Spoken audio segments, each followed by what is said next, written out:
O sol nesta terra não nasce para aquecer, mas para castigar. Ele se ergue sobre os canaviais como um olho branco e inclemente, um senhor mais antigo que o próprio homem que se diz dono de tudo. Antes mesmo que a primeira luz toque as janelas da casa grande, seu calor já pesa sobre o teto de palha da senzala, cozinhando o ar e prometendo mais um dia de agonia. Eu sinto seu fardo em minha pele antes de abrir os olhos, uma sentença diária que não precisa ser proclamada. O cheiro que se levanta com ele é sempre o mesmo, uma mistura doentia de melaço fermentado, suor de muitos corpos e a poeira vermelha que nunca assenta. É o hálito da fazenda, um bafo quente que nos lembra a cada respiração que não somos homens, mas engrenagens vivas na grande moenda que alimenta o império. Aqui, o dia não é medido pelas horas, mas pela sombra que encolhe e se estica sob o peso do sol. O mundo sonoro deste lugar é uma sinfonia cruel, regida por um ritmo que não perdoa. O som mais constante é o rangido metálico e lamentoso da moenda, um gemido perpétuo que devora a cana e com ela as nossas vidas. A ele se junta o coro dos facões cortando os colmos, um silvo agudo e repetitivo que ecoa pelos campos. Mas o som que verdadeiramente comanda tudo é o estalo seco do açoite. Ele é a batuta do feitor, o ponto final de qualquer conversa, a resposta para qualquer olhar demorado. O chicote não apenas marca a pele, ele rege o tempo, acelera os braços cansados e impõe um silêncio profundo e aterrorizado. Nos raros momentos em que ele se cala, o zumbido dos insetos e o farfalhar do vento na palha da cana parecem gritar a nossa condição, um sussurro constante de que até a natureza ao nosso redor é cúmplice de nossa prisão. Os canaviais se estendem até onde a vista alcança, um mar verde e denso que ondula com o vento. Para os viajantes que passam pela estrada real, talvez pareça uma paisagem de beleza e prosperidade. Para nós, é um labirinto sem saída, uma muralha viva que nos cerca. Cada folha de cana é afiada como uma lâmina e corta a pele desprotegida com a indiferença de um carrasco. O trabalho ali dentro é uma forma de sufocamento lento, sob o sol que ferve o ar e entre os talos que escondem cobras e feitores. Muitas vezes, ao olhar para aquele oceano de verdura, eu pensava que ele nos engolia.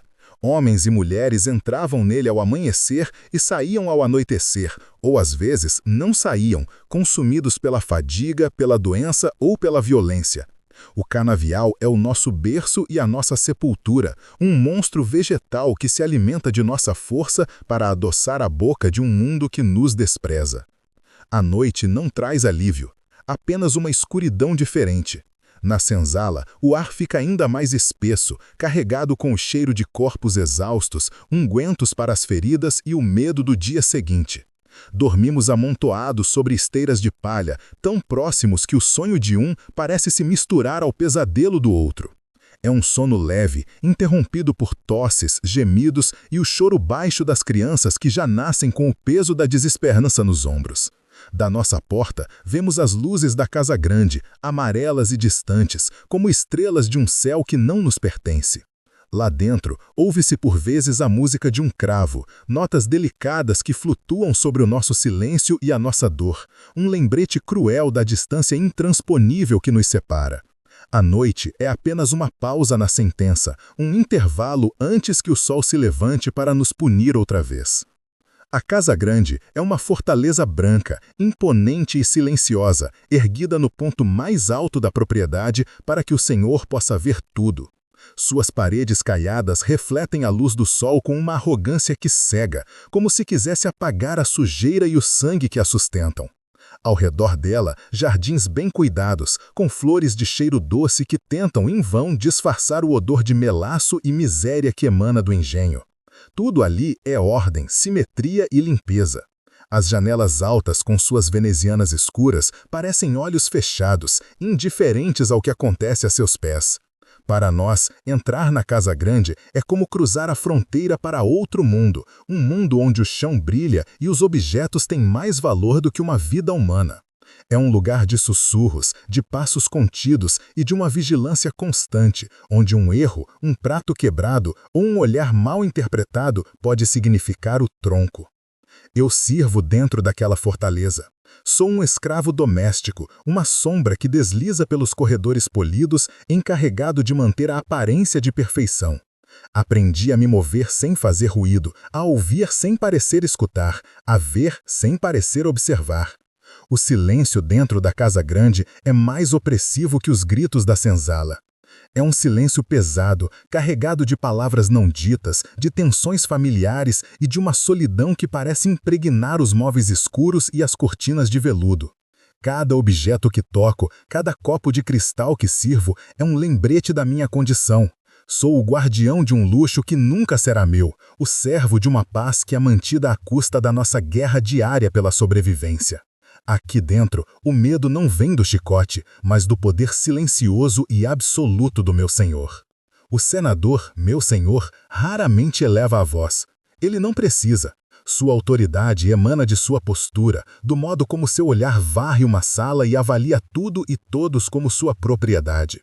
O som de suas botas de couro no assoalho de madeira é um prenúncio, um aviso de que o poder está em movimento. Ele é um homem de gestos contidos e palavras precisas, um arquiteto da ordem que rege este pequeno reino.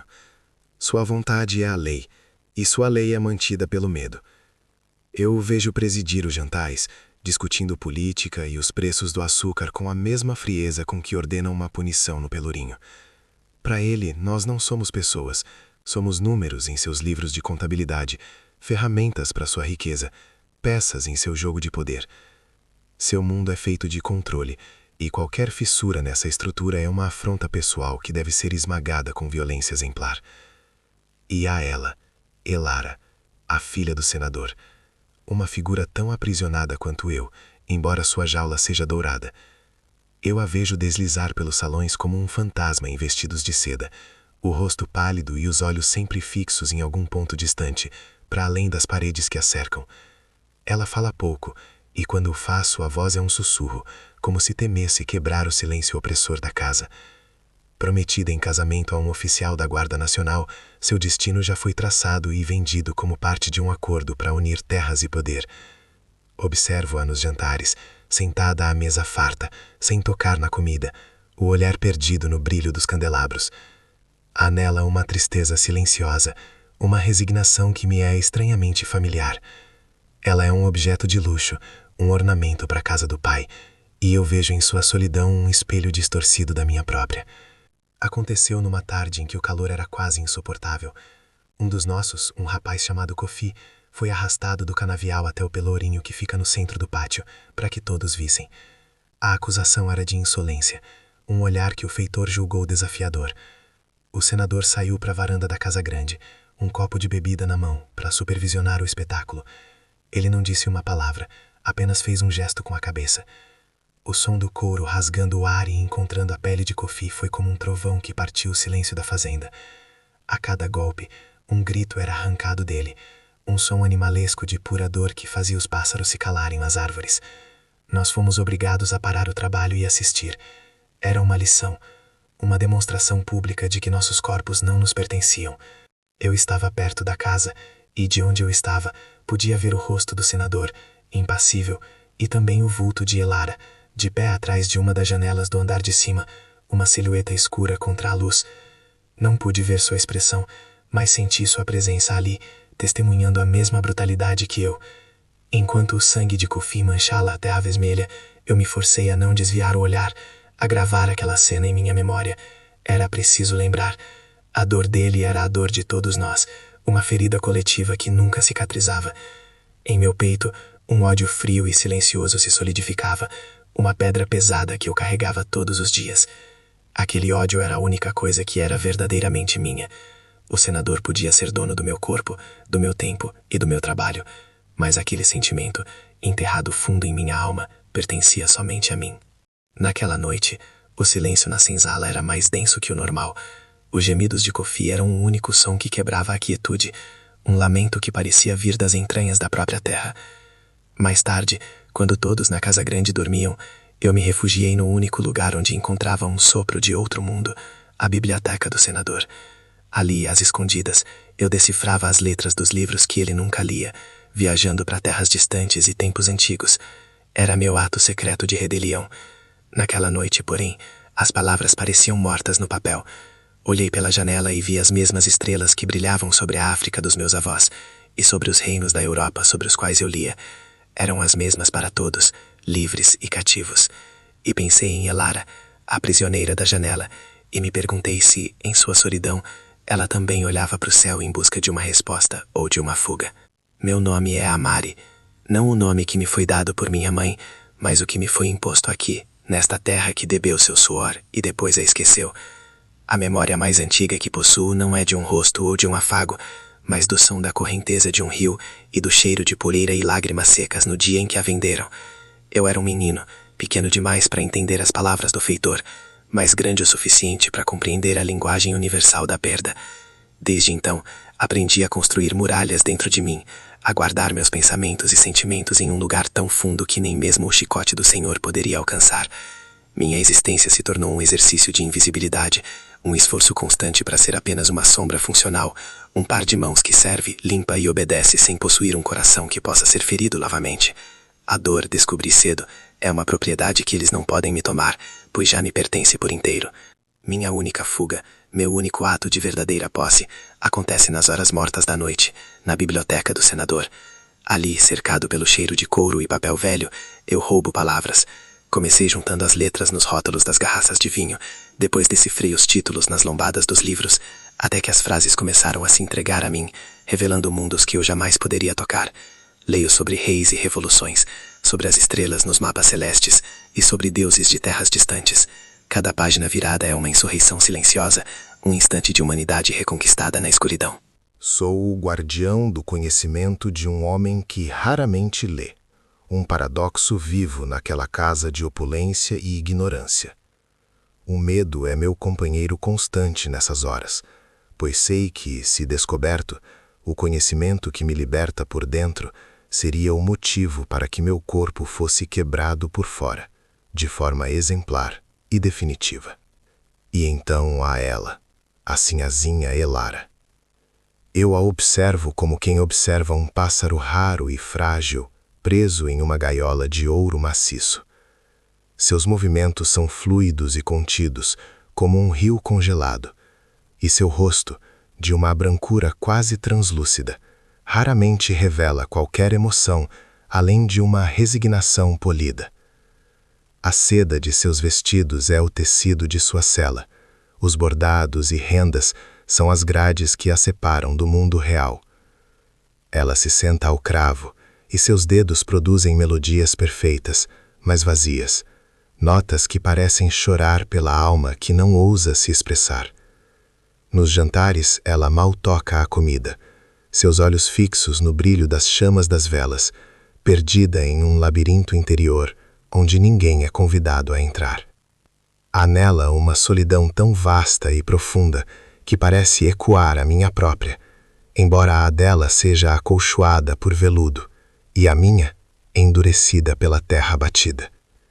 Seu destino, como o meu, já foi escrito por outra mão. Ouço os sussurros entre os outros criados, as conversas abafadas do senador com suas visitas importantes. Ela está prometida a um oficial da Guarda Nacional, um homem de uniforme engomado e olhar frio, cuja presença parece sugar o pouco ar que resta nos pulmões de Elara. O casamento é um negócio, uma aliança para juntar léguas de terra e fortalecer o poder político da família. Ela é a moeda de troca, o prêmio silencioso em uma transação entre homens poderosos. Quando o noivo a visita, ela se encolhe dentro de si mesma, seu corpo se tornando ainda mais rígido, sua voz um fio quase inaudível. Nela eu via uma outra forma de grilhão, um feito de ouro e promessas, mas não menos pesado que o meu, feito de ferro e medo. Ela também era uma propriedade, apenas com um preço mais elevado. O senador, seu pai, é o arquiteto de toda essa dor, a minha e a dela. Ele é um homem cuja presença muda o ar de qualquer cômodo, tornando-o mais pesado, mais difícil de respirar. Seu poder não reside no grito, mas no silêncio que ele impõe, no modo como seu olhar avalia tudo: um cavalo, um móvel novo, um escravo, sua própria filha, com a mesma frieza calculista de quem mede o valor de um objeto. Ele é a personificação da ordem que nos esmaga, a encarnação daquela estrutura que se alimenta de nossas vidas para produzir açúcar e luxo. Para ele, a violência não é uma perda de controle, mas a mais precisa ferramenta de gestão. Ele é a lei, o açoite e a balança que pesa o açúcar e nossas vidas com o mesmo desdém. Sua afeição, se é que existe, é uma forma de posse, e sua vontade, uma força da natureza contra a qual não há apelo. Naquelas noites, enquanto eu servia o vinho em taças de cristal durante os jantares suntuosos, eu via o tabuleiro completo. Via o rei, o senador, movendo suas peças com autoridade inquestionável. Via a rainha, Elara, aprisionada em sua casa nobre, bela e impotente. E via a mim mesmo, o peão, uma peça descartável cuja única função era servir e eventualmente ser sacrificado. Ela era um dote, eu era uma ferramenta. Ambos éramos instrumentos para a perpetuação de um poder que nos negava a essência. E eu sentia, com a certeza de quem conhece a tempestade pelo cheiro da terra, que aquelas duas solidões, a dela e a minha, estavam destinadas a se encontrar, e que dessa colisão nada além de ruína poderia nascer. A casa grande, com todo o seu silêncio, parecia prender a respiração, esperando.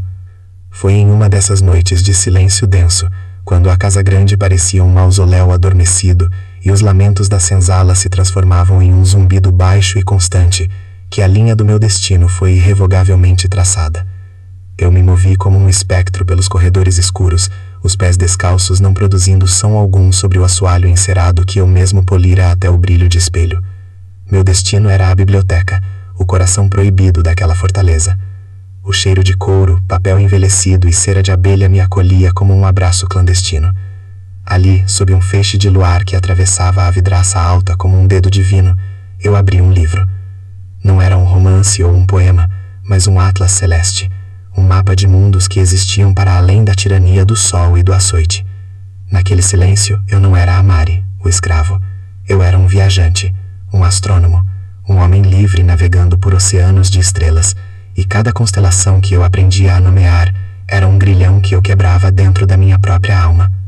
O som foi quase imperceptível, um protesto suave de uma tábua do assoalho no corredor, seguido pelo farfalhar de seda, um som que não pertencia à noite dos servos. Meu sangue gelou, meu corpo inteiro se petrificou, a mão ainda pausada sobre a página que mostrava ao Cruzeiro do Sul. O livro parecia pesar 1 tonelada, uma prova irrefutável do meu crime. Minha respiração ficou presa na garganta, e o silêncio da biblioteca, antes um refúgio, tornou-se a quietude de uma câmara de tortura. Esperei pelo grito, pela ordem ríspida, pelo som das botas do feitor sendo chamado. Minha mente, em um instante de pânico absoluto, projetou a cena inteira. O arrastar para o pátio, as amarras no pelourinho, o couro do chicote cantando no ar antes de encontrar minhas costas. A liberdade que eu sentira segundos antes se desfez em pó, substituída pela certeza fria e visceral do castigo que viria com o amanhecer. Uma punição que serviria de exemplo para qualquer outro que ousasse sonhar. Então, a figura surgiu na porta, emoldurada pelo arco escuro de Jacarandá. Não era o senador, nem o feitor. Era ela, Elara. Estava envolta em uma camisola de seda branca que a fazia parecer uma aparição, um espírito perdido nos corredores de sua própria casa. Seus pés estavam descalços, e o luar que entrava pela janela iluminava a palidez de seu rosto e o espanto em seus olhos. Nossos olhares se cruzaram por uma fração de segundo, tempo suficiente para que eu visse não apenas a surpresa, mas algo mais, uma curiosidade que desafiava a ordem do nosso mundo. O medo não me deixou, ele apenas mudou de forma, tornando-se algo mais complexo e perigoso. O chicote rasga a pele, mas o poder de uma sinhazinha como ela podia vender minha alma para um inferno ainda mais profundo. Instintivamente, fechei o livro com um baque surdo e me curvei, a testa quase tocando o chão, esperando a sentença que viria de seus lábios. O silêncio que se seguiu foi o mais longo da minha vida. Cada batida do meu coração ecoava em meus ouvidos como um tambor anunciando minha execução. Eu esperava uma ordem, um grito de alarme, qualquer coisa. Mas o que veio foi um sussurro, tão baixo que quase se perdeu no ar imóvel da sala. "O que você lê?" ela perguntou. A pergunta me atingiu com a força de um golpe físico. Não era uma acusação, mas uma indagação genuína. Levantei a cabeça lentamente, incrédulo. Seus olhos não estavam no meu rosto, mas no livro que eu tentava esconder com meu corpo. Ela deu um passo para dentro da sala, o tecido de seu vestido fazendo um som suave no assoalho. Ela apontou para a capa de couro. As estrelas. Eu a vi na janela do seu quarto, tantas noites, olhando para o céu. "Você sabe ler as estrelas?" E então, a frase que selou meu destino e o dela. "Ensine-me." Naquele momento, as paredes da biblioteca pareceram desaparecer. As leis do império, as regras da fazenda, a distância intransponível entre a casa grande e a senzala, tudo se dissolveu naquela pergunta impossível. Ela não me via como uma propriedade, uma ferramenta que havia quebrado uma regra. Ela me via como o detentor de um conhecimento que ela desejava. Olhei para seu rosto e, pela primeira vez, não vi a filha do meu senhor, a sinhazinha intocável. Vi uma prisioneira, assim como eu, com uma fome na alma que o luxo não podia saciar. Havia um abismo em seus olhos, uma solidão tão profunda que espelhava a minha. Um aceno de cabeça foi minha única resposta, um movimento quase imperceptível, que era ao mesmo tempo uma promessa e uma traição a tudo o que nos mantinha em nossos lugares. O medo do chicote recuou, dando lugar a um terror novo e muito mais profundo. O terror daquela frágil ponte que acabávamos de construir sobre o abismo, sabendo que ela inevitavelmente desabaria, levando-nos juntos para a ruína. As noites seguintes se desdobraram em um ritual perigoso, uma dança silenciosa sobre o fio de uma navalha. O primeiro encontro após aquela revelação foi carregado de um terror quase paralisante. Eu a esperava na biblioteca, o atlas aberto sobre a mesa, mas meu corpo inteiro era um nó de medo, cada sombra um feitor, cada rangido do assoalho o anúncio do meu fim. Quando Elara chegou, etérea em sua camisola branca, o silêncio entre nós era mais pesado que as correntes da senzala. Apontei para o mapa celeste, minha voz um fiapo rouco, explicando o caminho das estrelas, os nomes que os antigos lhes deram. Ela ouvia com uma intensidade que me assustava, seus olhos não apenas vendo os desenhos no papel, mas buscando algo para além deles, uma rota de fuga que eu, tolo, estava lhe oferecendo sem saber. A aula era um pretexto, nós dois sabíamos, uma frágil cortina para esconder a verdadeira e impossível natureza daquele encontro. Nossa segunda noite na biblioteca começou com as estrelas, mas rapidamente desceu à terra. Depois que apontei a constelação de Órion, o caçador, ela baixou os olhos do livro e os fixou em mim. Sua pergunta não foi sobre nebulosas ou planetas, mas sobre a cicatriz que marcava minha testa, uma linha fina e esbranquiçada que eu carregava desde a infância. A pergunta pairou no ar, uma transgressão muito maior do que a minha presença ali. Falar de minhas marcas era falar de minha história, e minha história era um crime. Hesitei, o peso de décadas de silêncio me esmagando. Contar a ela seria dar-lhe uma arma, mais uma prova da minha condição subhumana aos olhos de seu mundo. Mas em seu rosto não havia a curiosidade mórbida da elite, e sim uma dor genuína, um reconhecimento. Em um sussurro, contei sobre o dia em que fui separado de minha mãe, a queda, o sangue, e vi pela primeira vez uma lágrima silenciosa descer por seu rosto pálido. A confissão abriu uma comporta. Minha dor, uma vez verbalizada, pareceu dar-lhe permissão para que a sua própria transbordasse. Ela falou não do luxo que a cercava, mas do vazio que ele continha. Descreveu a solidão dos jantares suntuosos, o silêncio de seu pai que era mais violento que um grito, a sensação de ser um objeto precioso, exibido e negociado, mas nunca visto.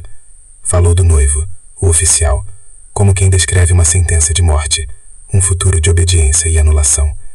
Naquela biblioteca escura, iluminada apenas por uma vela trêmula, as paredes que nos separavam começaram a ruir. Eu era o escravo, ela a sinhazinha, mas nossas feridas falavam a mesma língua.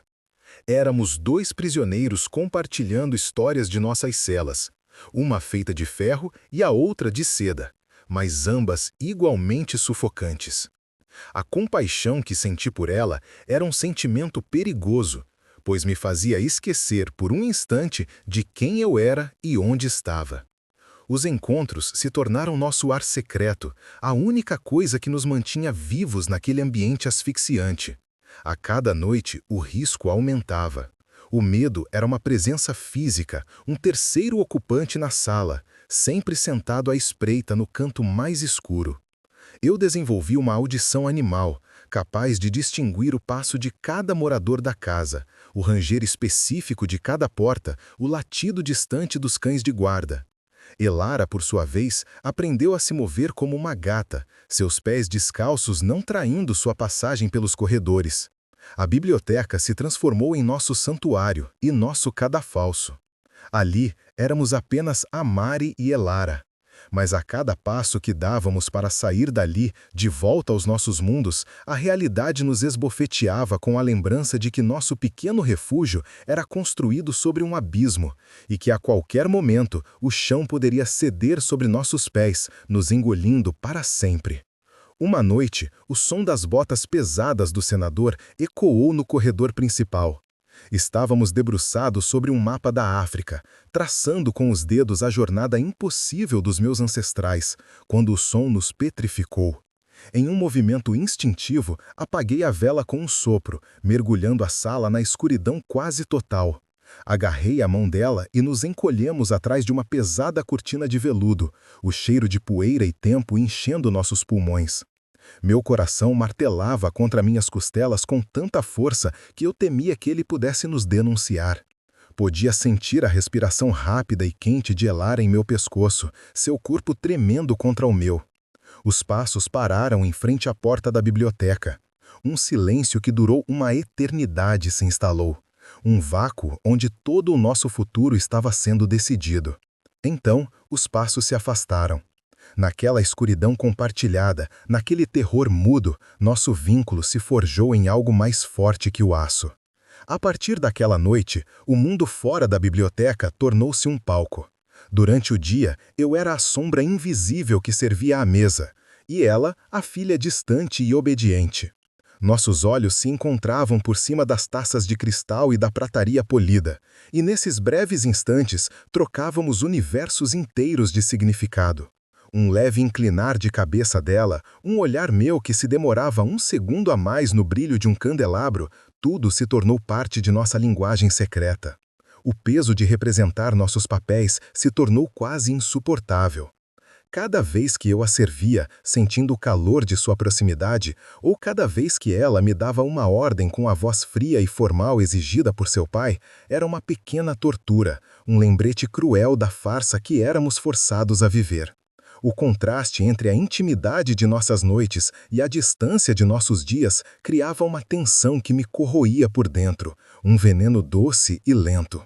Nossas conversas se aprofundaram, deixando as estrelas para trás e mergulhando nas águas turvas de nossas almas. Eu lhe falei dos sonhos que tinha, sonhos com um mar que eu nunca vira e com uma liberdade que soava como uma palavra de outro idioma. Li para ela em sussurros os poemas de amor e rebelião que encontrava nos livros proibidos e via em seus olhos a fome por um mundo que não fosse regido pela posse e pelo poder. Ela, em troca, me contou sobre sua mãe, uma mulher melancólica que definhou de tristeza entre aquelas paredes, e sobre seu medo de ter o mesmo destino. Estávamos construindo um mundo só nosso, um quilombo de palavras e sentimentos no coração da Casa Grande. Um mundo frágil, feito de sussurros e luar roubado, mas que era mais real para nós do que os canaviais e os salões de baile. Em uma noite particularmente abafada, quando a lua cheia derramava uma luz leitosa sobre o assoalho, eu mostrava a ela um desenho de uma flor exótica em um livro de botânica. Nossos rostos estavam próximos, nossas respirações se misturando no ar imóvel da biblioteca. Quando ela se inclinou para ver melhor, sua mão roçou a minha sobre a página amarelada. Foi um toque acidental, leve como a asa de uma mariposa, mas uma corrente elétrica percorreu meu corpo, queimando cada centímetro da minha pele. Nenhum de nós se moveu. O contato durou apenas um instante, mas naquele instante, todas as leis do Império foram quebradas. O toque de sua pele macia contra a minha, calejada pelo trabalho, foi a transgressão final, o selo de uma aliança que não poderia mais ser desfeita. O medo em meu peito se misturou a um sentimento novo e aterrorizante, uma ternura que eu não tinha o direito de sentir. Comecei a perceber que a espera pela noite era a única coisa que me dava forças para enfrentar a brutalidade do dia. A imagem de Elara, sua curiosidade, a tristeza em seus olhos, a coragem de me procurar, tudo isso se tornou o centro do meu universo. Não era mais apenas sobre a troca de conhecimento ou o consolo da solidão. Havia se tornado uma necessidade, uma dependência emocional tão vital quanto o ar. Eu precisava de seus sussurros para abafar os gritos que ecoavam em minha memória, e sentia que ela também precisava de mim, não como um servo, mas como a única pessoa que via a alma por trás do vestido de seda. Essa necessidade mútua era a nossa maior força e a nossa perdição.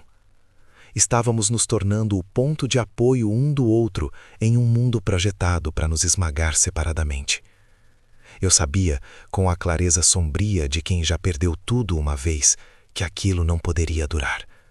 Cada encontro era um passo a mais em direção ao precipício. O amor, se é que eu ousava dar esse nome ao sentimento que crescia em mim como uma trepadeira selvagem, era uma sentença. Ele não nos libertaria, ele nos condenaria.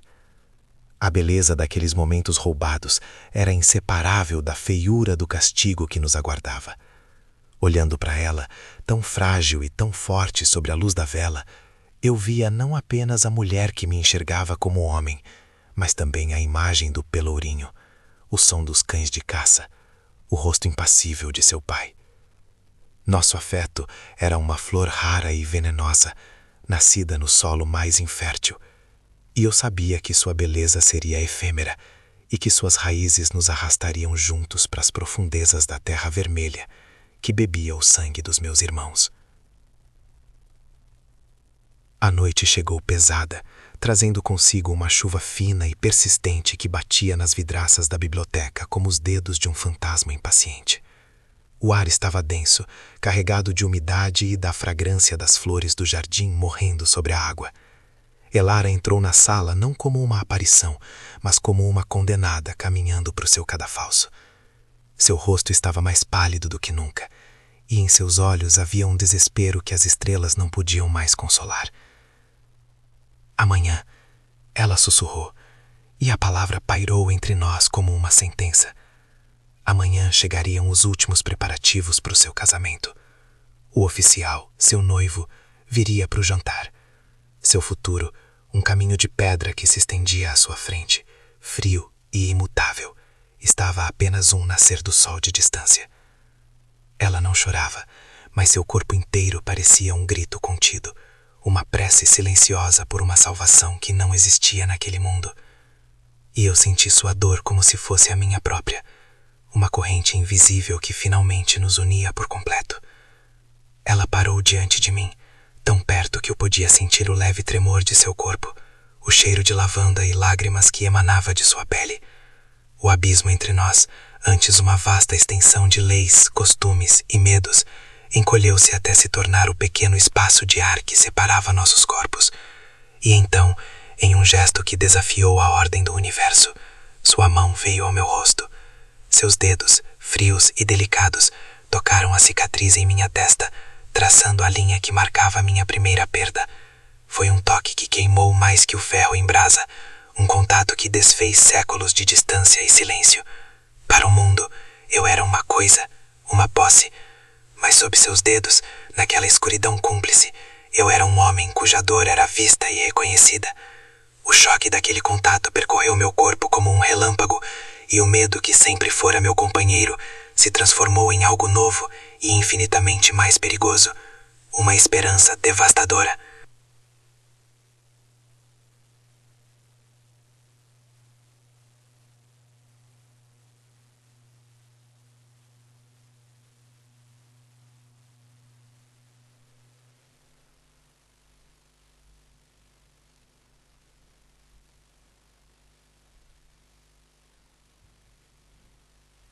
E a nossa perdição. Estávamos nos tornando o ponto de apoio um do outro em um mundo projetado para nos esmagar separadamente.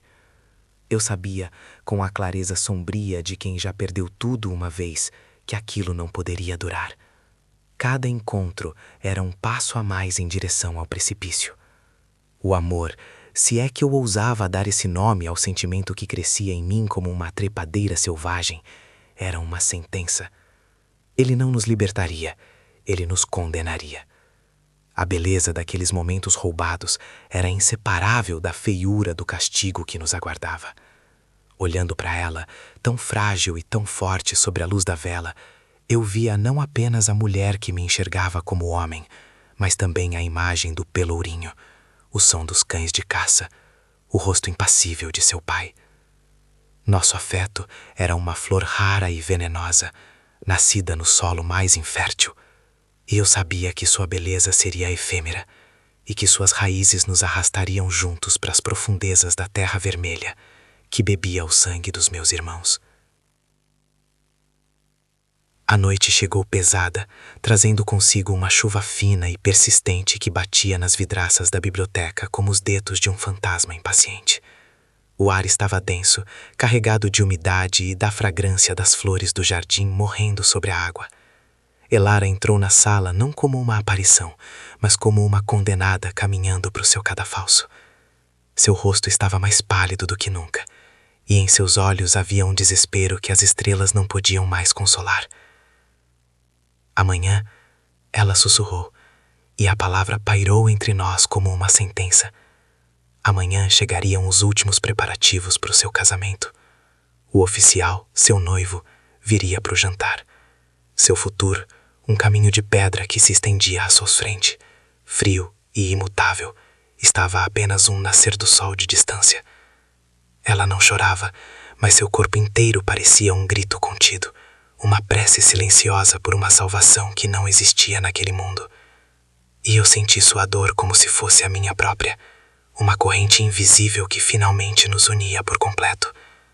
Ela parou diante de mim, tão perto que eu podia sentir o leve tremor de seu corpo, o cheiro de lavanda e lágrimas que emanava de sua pele. O abismo entre nós, antes uma vasta extensão de leis, costumes e medos, encolheu-se até se tornar o pequeno espaço de ar que separava nossos corpos. E então, em um gesto que desafiou a ordem do universo, sua mão veio ao meu rosto.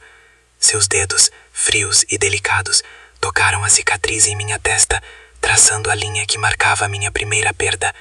Foi um toque que queimou mais que o ferro em brasa, um contato que desfez séculos de distância e silêncio. Para o mundo, eu era uma coisa, uma posse, mas sob seus dedos, naquela escuridão cúmplice, eu era um homem cuja dor era vista e reconhecida. O choque daquele contato percorreu meu corpo como um relâmpago, e o medo que sempre fora meu companheiro se transformou em algo novo e infinitamente mais perigoso, uma esperança devastadora.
Para os quilombos que eram caçados sem trégua?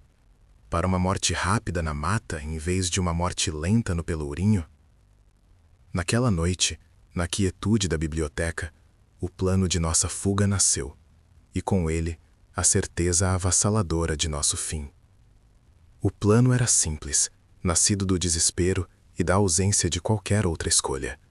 Sobre o manto da madrugada, enquanto a chuva amainava e a fazenda se afogava em um sono exausto, eu me esgueiraria para os estábulos. Lá encontraria a Elara.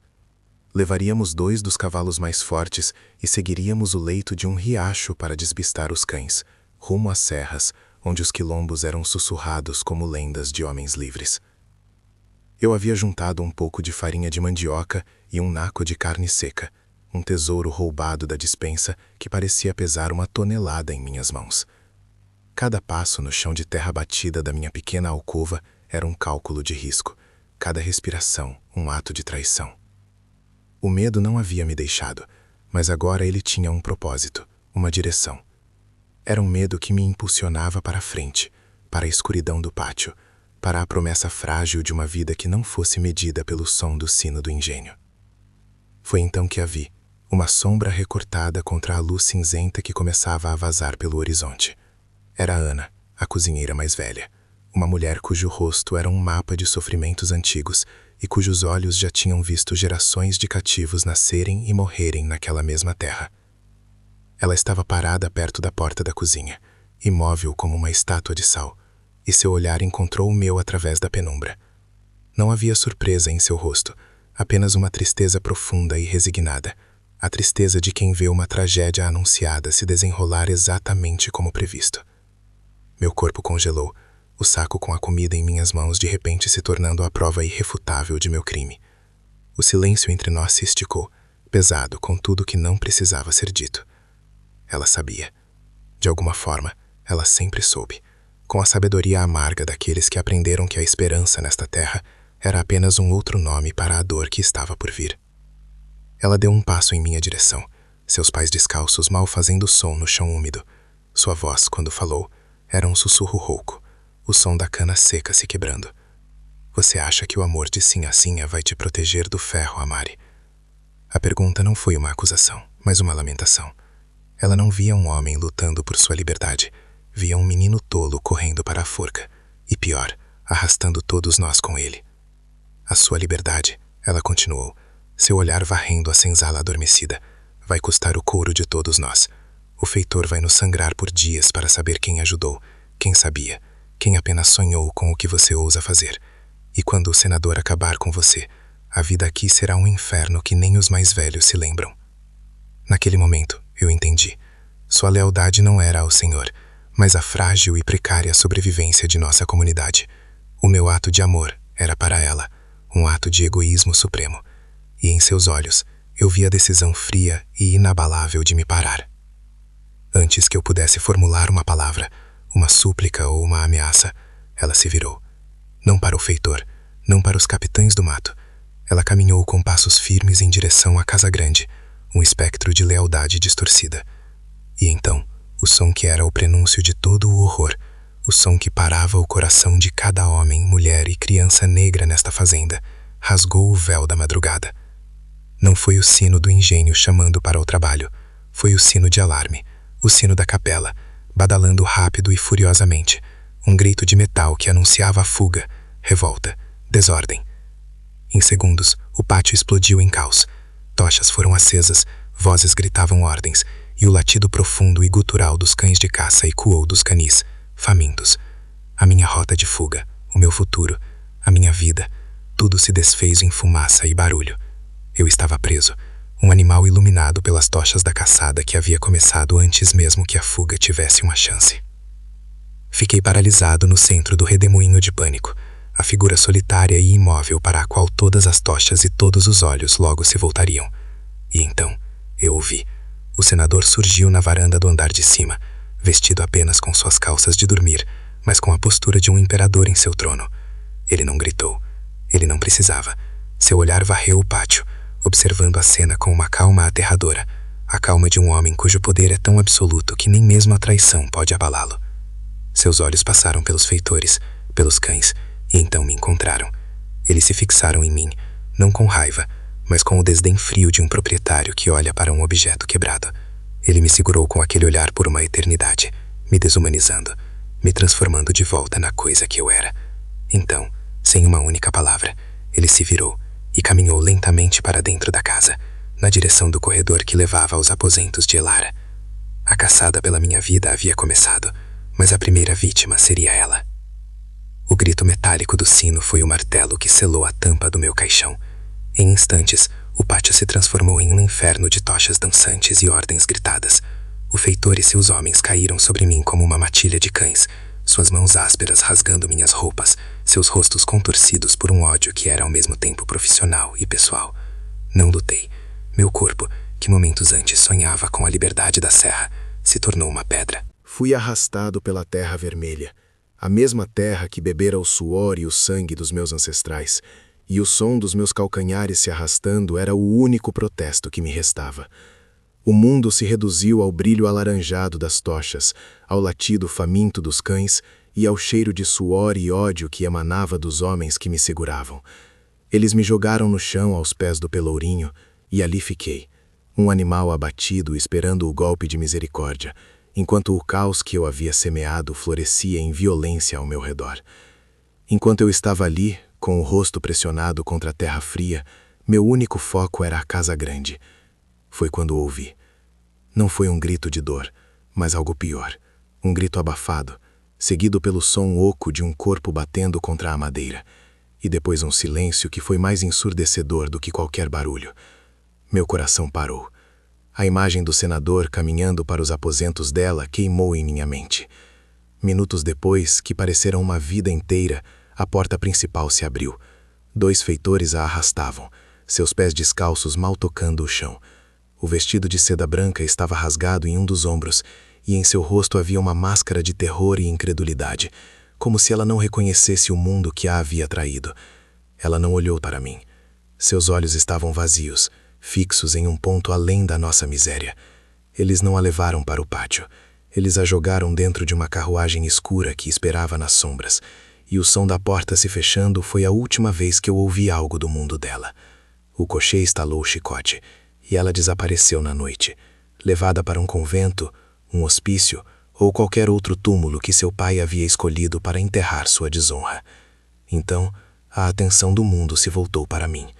Fui erguido e amarrado ao tronco do pelourinho, as cordas ásperas mordendo meus pulsos e tornozelos. O sol começava a nascer, tingindo as nuvens de um vermelho doentio, da cor do sangue que estava por vir. O sino da capela parou de tocar, e um silêncio pesado desceu sobre a fazenda. Todos foram obrigados a sair da senzala e formaram um círculo ao redor do pátio. Eu via seus rostos, um mar de rostos escuros onde se misturavam o medo, a pena e, em alguns, o ressentimento por eu ter arriscado a precária paz deles. O senador apareceu na varanda, agora completamente vestido, uma figura imponente e calma. Ele desceu as escadas lentamente, cada passo um prego sendo martelado em meu destino. Parou a poucos metros de mim, o rosto impassível, os olhos frios como os de uma serpente. Ele não olhava para um homem, mas para um objeto quebrado que precisava ser usado como exemplo antes de ser descartado. Ele não se dirigiu a mim, mas à plateia cativa. Sua voz era calma, cortante, cada palavra um golpe de lâmina. Esta coisa, ele disse, apontando para mim, não é um homem, é um animal que mordeu a mão que o alimentava. É uma doença que tentou infectar a pureza da minha casa. Esqueceu seu lugar, dado por Deus e pela lei dos homens. O que vocês veem aqui não é vingança, é a ordem sendo restaurada. É a prova de que a propriedade será protegida, a honra será limpa e a rebelião será esmagada antes mesmo de nascer em seus corações. Cada golpe que ele receberá hoje é um lembrete para cada um de vocês do preço da desobediência. Ele falou não como um pai traído, mas como um rei reafirmando o seu poder absoluto sobre seu reino de dor. Em suas palavras, eu não fui apenas condenado à tortura, fui despojado de minha humanidade, transformado em uma lição de anatomia da dor para que todos vissem e temessem. O primeiro golpe do chicote rasgou o ar com um assobio agudo antes de encontrar minhas costas. A dor foi uma explosão de fogo branco, tão intensa que roubou o ar dos meus pulmões e me deixou cego por um instante. Um grito involuntário escapou da minha garganta, um som bestial que eu não reconhecia como meu. E então vieram os outros, um após o outro, em um ritmo constante e metódico. O feitor era um mestre em seu ofício. Cada golpe caía em um lugar diferente, abrindo a pele, rasgando a carne, transformando minhas costas em um mapa de agonia. Eu mordi meu lábio até sentir o gosto de sangue, tentando me agarrar à única coisa que eles não podiam tocar. A memória do rosto de Elara na biblioteca, seus olhos curiosos, o toque de sua mão na minha. Mas a dor era um oceano, e ela me afogava, lavando tudo, até que não restou nada além do som do couro, do cheiro do meu próprio sangue e uma escuridão que subia para me engolir. Não sei quando desmaiei, nem quando a punição terminou. Acordei com o solavanco de uma carroça, o corpo inteiro uma ferida pulsante. Estava jogado sobre sacos de grãos, o cheiro de mofo se misturando ao odor metálico do meu sangue seco. Meus pulsos e tornozelos estavam acorrentados. Abri os olhos com dificuldade e vi o céu azul passando por cima de mim, indiferente. Como um esforço sobre-humano, virei a cabeça e vi a casa grande se distanciando, cada vez menor, até se tornar um borrão branco no meio do verde infinito dos canaviais. Meu olhar procurou a janela do quarto dela, mas era apenas uma lousa escura e vazia. Fui vendido. Vendido para as minas do sul, como ouviam dos homens dizer. Um lugar de onde ninguém voltava. Um inferno mais profundo do que aquele que eu deixava para trás. O amor que nos uniu havia me custado o corpo, e a ela, a alma. A ordem havia sido restaurada. O sistema havia vencido, como sempre vencia. Os anos passaram sobre mim como as águas de um rio lento e sujo. As cicatrizes em minhas costas se tornaram um relevo duro e insensível, mas a memória daquela madrugada é uma ferida que nunca fechou. Sobrevivi às minas, sobrevivi à abolição, sobrevivi ao tempo. Hoje sou um homem livre, mas o que é a liberdade quando sua alma carrega o peso de correntes invisíveis? Nunca mais ouvi falar de Elara. Ela se tornou um fantasma em minha mente, uma estrela que se apagou no céu da minha juventude. Às vezes, quando o vento sopra forte, parece que ele carrega os lamentos de todos aqueles que, como nós, ousaram sonhar em uma terra que só produzia pesadelos. Nossa história não foi a primeira, nem será a última. Ela é apenas uma das incontáveis tragédias que adubaram este solo. E há tantas outras, sussurradas pelo vento nos canaviais e enterradas sobre as fundações das casas grandes, esperando, se apenas houver quem se atreva a escutar.